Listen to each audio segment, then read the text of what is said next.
കാലനും കലികാലം കൊള്ളാം, നല്ല catching title.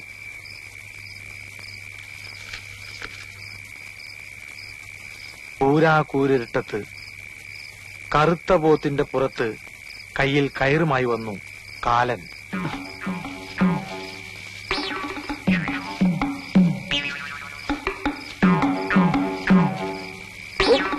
പാപ്പച്ച, പാപ്പച്ച, ആരാ?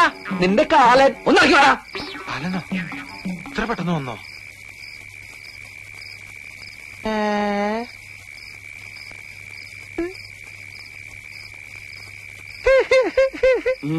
സൂപ്പറായിട്ടാ.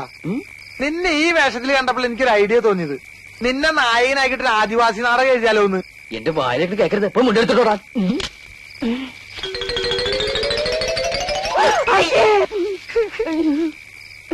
ആദിവാസി നാടകം മാത്രല്ലടാ, ആദിഭാവത്തിന്റെ സെക്കൻഡ് പാർട്ട് എടുത്താലൊന്ന് ആലോചിക്കാം.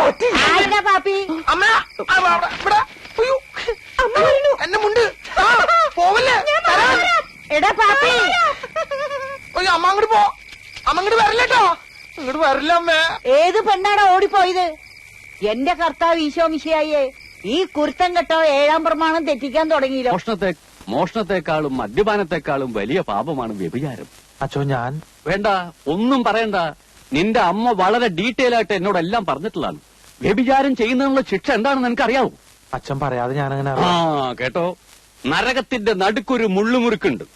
നിന്നെ പോലുള്ള മഹാപാപികളെ ആ മുറുക്കി കയറ്റി നഗ്നരാക്കി താഴേക്ക് ഊർത്തുവിടും, മനസ്സിലായോ? എന്താടാ ചിരിക്കണത്? അല്ല, ഈ പാപികളെല്ലാം ഊർന്നിറങ്ങിയപ്പോ മുരുക്കിന്റെ മുള്ളല്ല ഇപ്പൊ തേഞ്ഞ് ഒരുമാതിരി മെഴുമെഴുന്നായിണ്ടാവും. പണ്ടാരാണ്ടോ പറഞ്ഞ പോലെയാ നിന്റെ കാര്യം. എന്തിനാണപ്പാ എന്നെ തല്ലണ? ഞാനേതായാലും ഗുണം പിടിക്കില്ലാന്ന്. എടാ, നിന്നോട് എത്ര നാളായി ഞാൻ പറയണു പെരുന്നാളിന് വേണ്ടി ഒരു നാടകം എഴുതരാൻ. നിനക്ക് ശകുന്തളി ദുഷ്യന്തനും മതിയല്ലോ. കർത്താവിനെ മറന്നുള്ള കളി ശരിയല്ല പാപ്പച്ച. അച്ഛൻ ഈ ബൈബിൾ നാടകം എന്നൊക്കെ പറഞ്ഞ ഭയങ്കര കാശുകളുള്ള പരിപാടിയാ. മാത്രല്ല അമ്പല കമ്മിറ്റിക്കാരും ബുക്ക് ചെയ്യൂല. പിന്നെ പള്ളിക്ക് വല്ല ഗാനമേള അമ്മിമിക്കറിയൊക്കെ മതിയല്ലോ. വേണ്ട വേണ്ട, വിസ്തരിക്കണ്ട. നിന്നെ കൊണ്ട് സാധിക്കില്ല, അത് തന്നെ കാര്യം. കാരണം ബൈബിള് വായിച്ചിരിക്കണം, അതില്ലല്ലോ. ശരി, ഞാൻ ഏതായാലും ഒരു നാടകം എഴുതിയിട്ടുണ്ട്. ഓ, നിന്റെ കൂട്ടുകാരെല്ലാം വിളിച്ചോണ്ട് പോവാ, നമുക്ക് റിഹേഴ്സൽ തുടങ്ങാം. കർത്താവേ,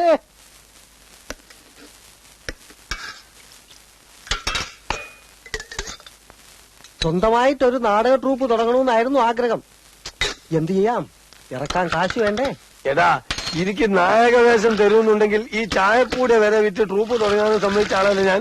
ചതിക്കല്ലേ അബ്ദുക്ക, നിങ്ങൾ ഈ ചായക്കട വിറ്റാ പിന്നെ ഞാൻ അവിടെ പോയി പണിയെടുക്കും.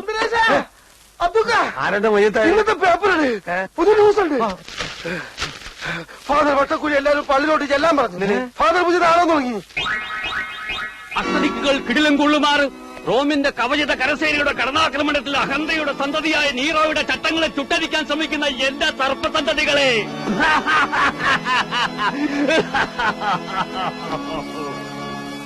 വെനീസിലെ സുന്ദരി, രചനയും സംവിധാന മേൽനോട്ടവും ഫാദർ വട്ടക്കുഴി. പാപ്പച്ചൻ വരുന്ന സംവിധാനം ചെയ്ത് തന്നാ മതി. വേദന കൊണ്ട് പുളയുന്ന അടിമ പറഞ്ഞു, അടി അടി അടി, നിന്റെ ചാട്ടുവാറുകൾക്ക് വിശ്രമം കൊടുക്കാതെ അടി. മനുഷ്യനെ കൊണ്ട് ചവിട്ടിമതിക്കുന്ന ദുഷ്ടസന്തതി, നിന്റെ ബലം ക്ഷയിക്കുന്നത് വരെ അടി. കലക്കി വെച്ചോ, പാപ്പച്ചനെഴുതിയ നാടകത്തിനേക്കാളും ഉഗ്ര നാടകം. അടിമയുടെ വേഷം ഞാൻ ഇപ്പോഴേ ബുക്ക് ചെയ്തിരിക്കുന്നു. നിനക്ക് ഞാൻ യേശുക്രിസ്തുവിന്റെ വേഷം തരാം. എന്താ? അല്ല, ഇവനാവുമ്പോ കുരിശിന് പകരം 2 ഈർക്കിൽ വെച്ച് കെട്ടിയാ മതിയല്ലോ. ഇവിടെ വേഷങ്ങൾ തരാനും തീരുമാനിക്കാനും ഞാൻ അച്ഛനുണ്ട് കേട്ടാ. അല്ല, അതൊക്കെ കണ്ടില്ലല്ലോ. അച്ഛൻ ട്രൂപ്പ് തുടങ്ങി അറിഞ്ഞപ്പോഴേ നായിക ബുക്ക് ചെയ്യാൻ പോയിരിക്കുക. ഓഹോ, ആ, ഇതെല്ലാം കണ്ടുകൊണ്ട് സുന്ദരിയായ രാജകുമാരി മന്ദം മന്ദം നടന്നു വരുന്നു. വേദനയോടെ താഴെ കിടക്കുന്ന അടിമയുടെ കൈകളെടുത്ത് രാജകുമാരി ചുംബിക്കുമ്പോൾ രാജകുമാരി ചുംബിക്കുമ്പോൾ അവിടെ ഒരു ഗാനം ആരംഭിക്കുന്നു.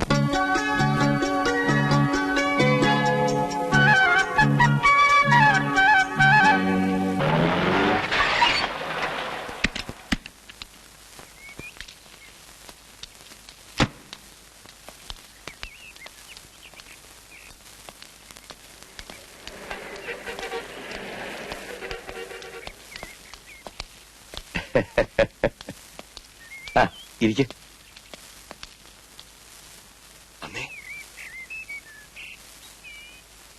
അറിഞ്ഞതായി ഭാവിക്കണ്ട. പെണ്ണ് കാണാൻ വന്നിരിക്കുക മേപ്പാടത്തെ ദാമോദരക്കുറിപ്പിന്റെ മോനാ. ചടങ്ങുകളിലൊന്നും പുള്ളിക്ക് താല്പര്യമില്ല. ചെറുക്കന് നമ്മുടെ പെണ്ണിനെ ഇഷ്ടപ്പെട്ട നമ്മുടെ ഭാഗ്യം. ഇഷ്ടപ്പെടും. വാ. ചെറുപ്പത്തിലേ കണ്ടിട്ടുള്ളതാ. എനിക്ക് ആദ്യം അവിടെ മനസ്സിലായില്ല. പിന്നെ അച്ഛനൊക്കെ സുഖായിരിക്കണോ? ഞങ്ങള് പഴയ ബന്ധാ. ഇപ്പൊ നിങ്ങളുടെ ആ കവലയിലുള്ള മില്ലില്ലേ, അതെ, അത് അമ്മയോട് കച്ചവടാക്കി കൊടുത്തത് ഞാനാ. അത് വാങ്ങിയ ശേഷം എന്താ ഐശ്വര്യം. ഇപ്പൊ എത്രയാ മില്ലുകള്. എന്നാ മോളോട് 2 ചായ കൊണ്ടുവരാൻ പറ. ഞാനതങ്ങോട്ട് മറന്നു. മോളെ ലക്ഷ്മി, 2 ചായ.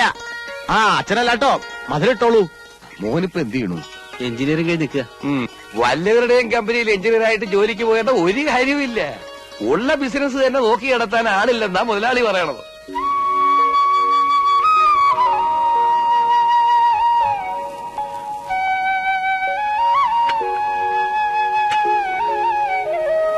ശ്രദ്ധിച്ചു നോക്കിക്കോ.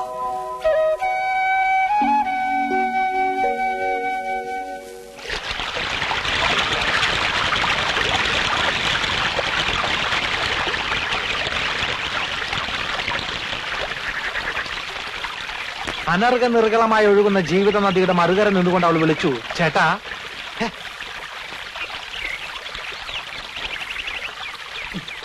പാപ്പച്ച, ഞാൻ നിന്നെ എവിടെയൊക്കെ നോക്കി. പ്രൈവറ്റ് ആയിട്ട് 2 വരി എഴുതാൻ പോലും സമ്മതിക്കില്ല. എന്താടാ കാര്യം? എടാ, ലക്ഷ്മിയുടെ കല്യാണം ഉറപ്പിച്ചു. നന്നായി, ആ പെൺകുട്ടി രക്ഷപ്പെട്ടു. മനുഷ്യരോട് ഭ്രാന്ത് പിടിച്ച് നടക്കുമ്പോൾ അവന്റെ ഒരു നീ വിഷമിക്കാതിരി. ഞാനിപ്പോ എഴുതിക്കൊണ്ടിരിക്കുന്ന നാടകത്തിൽ ഇതേപോലെ ഒരു സിറ്റുവേഷൻ ഉണ്ട്. എന്ത്? ഇതിലെ നായകൻ നിന്നെ പോലെ പേടിത്തൂർണ, പക്ഷെ കൂട്ടുകാരനുണ്ടല്ലോ, ആള് ഭയങ്കരനാ. നമുക്ക് വഴി ഉണ്ടാക്കടാ.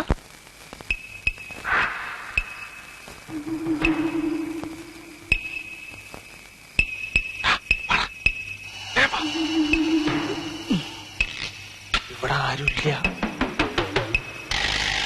നീ ആ പെണ്ണിനോട് എന്താ പറയാനുള്ളതെന്ന് വെച്ചാൽ വേഗം പോയി പറഞ്ഞിട്ട് വന്നോളാം. ആരെങ്കിലും വരാൻ ഞാൻ വിസിലടിക്കാം. വിസിലടിച്ച ആളെക്കുട്ടി കൊന്നോളി ഞാൻ. വിസിലടിക്കാൻ പാടില്ലല്ലേ? അടിക്കാം, പക്ഷെ അതിന്റെ അവസാനത്തെ അടിയായിരിക്കും.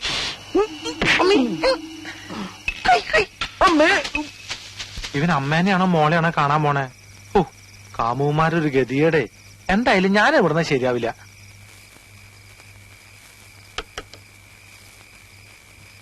ലക്ഷ്മി, ലക്ഷ്മി,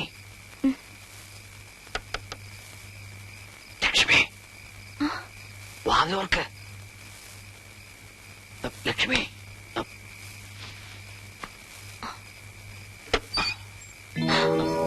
വാതിലോർക്ക്. ഇല്ല, ഞാൻ തുറക്കില്ല. ഒരു കുഴപ്പമില്ല. അയ്യോ, അച്ഛൻ ഉറങ്ങിയിട്ടില്ല. അച്ഛനെന്താ കൂർക്ക? എനിക്ക് പേടിയാവുന്നു. വാതിൽ തുറക്ക്, ഞാൻ പറഞ്ഞ കേക്ക്. വാതിലോർക്ക്.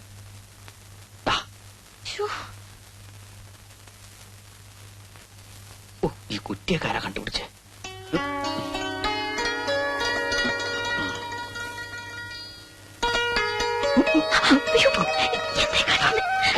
മനസ്സിലാവില്ല. അച്ഛനമ്മ അറിഞ്ഞ നീയായിട്ട് എനിക്ക് പേടിയാവുന്നു.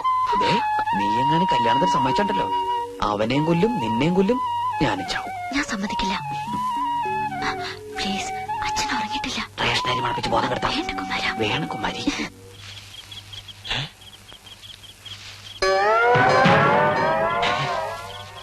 കുറിച്ച് ഈ പഞ്ചായത്തിൽ ഞാനല്ലാതെ വേറൊരു കള്ളനോ? ഡോണ്ട് വെറി, ഞാനും സെയിം പ്രൊഫഷനാ. നമ്മൾ തമ്മിൽ ഇതിനു മുമ്പ് കണ്ടിട്ടില്ലല്ലോ. ഏത് ജയിലിലായിരുന്നു? ഞാൻ പൂജപ്പുരേന. കൂട്ടുകാരൻ ആ വീട്ടിലേക്ക് പറഞ്ഞു വിടുന്നത് ഞാൻ കണ്ടു. കൊച്ചു കള്ള. ഞാൻ സാധാരണ ഒറ്റയ്ക്ക, ആരെയും വിശ്വസിക്കാൻ കൊള്ളൂല. ഒക്കെ ചതിയന്മാരാ. എനിക്ക് നീ വീട്ടിലാ ഡ്യൂട്ടി. അപ്പൊ ഞാൻ പോട്ടെ. അയ്യോ, ഒരു കാര്യം മറന്നു. യോഗമുണ്ടെങ്കിൽ നമുക്ക് വിയ്യൂര് ജയിലിൽ വെച്ച് കാണാം.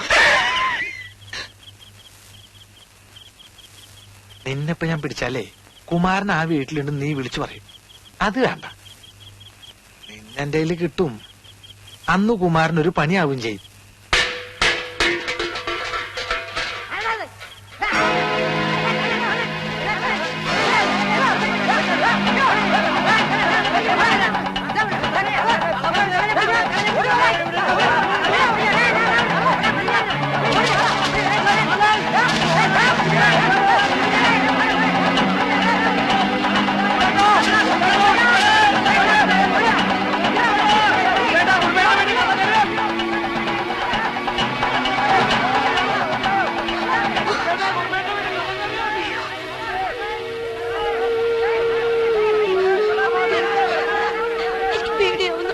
എന്താ ചെയ്യാ?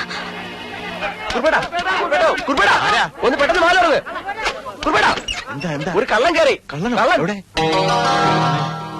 ഇനി കള്ളനാന്നും പറഞ്ഞു കുമാരനെ ഞാൻ അവര് കയറി പിടിക്കോ? ഞങ്ങൾ കണ്ടതാണെന്നേ. പിന്നെ ഏത് വഴിക്ക് പോയി? എന്താ എന്താ കുറിപ്പേട്ടാ? ഒരു കള്ളം വന്നു എന്ന് പറയണു. ഇവരെ ഓടിച്ചിവിടെ കൊണ്ടുവന്നു. പിടിക്കോ? എന്നിട്ട് എല്ലാരും നോക്കി നിൽക്കണേ. പോയി നോക്കടാ. നിങ്ങൾ അങ്ങോട്ട് പോ. നിങ്ങൾ അവിടെ പോയി നോക്കിയാൽ പോയി നോക്കടാ. ചേട്ടാ ഇത് കയറാൻ. അപ്പൊ ഞാൻ കള്ളനെ ഒന്നും പറയണ്ട, ഇത് കയറാൻ. അല്ല. ചേട്ടാ, ഞാൻ എങ്ങോട്ടാ നീ എവിടെയെങ്കിലും പോ. മോളെ ലക്ഷ്മി, എവിടെയാ പോണേ? അച്ഛനാ അത്.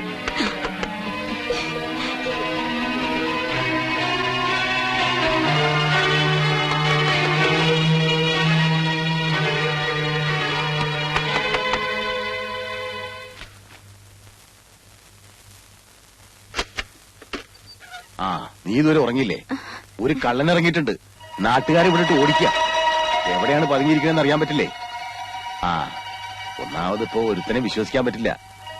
എല്ലാം തട്ടിപ്പ് പാർട്ടീസ് അല്ലേ. രാത്രിയായി ഇറങ്ങും.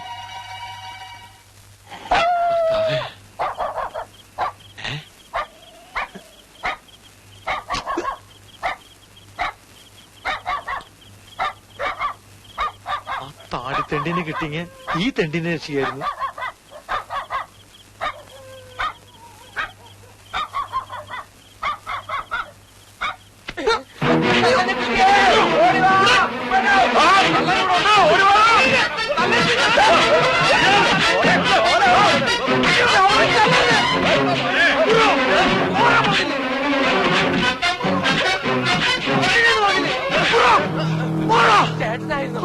അല്ലാതെ നിന്റെ അപ്പൻ എന്താ എന്താ?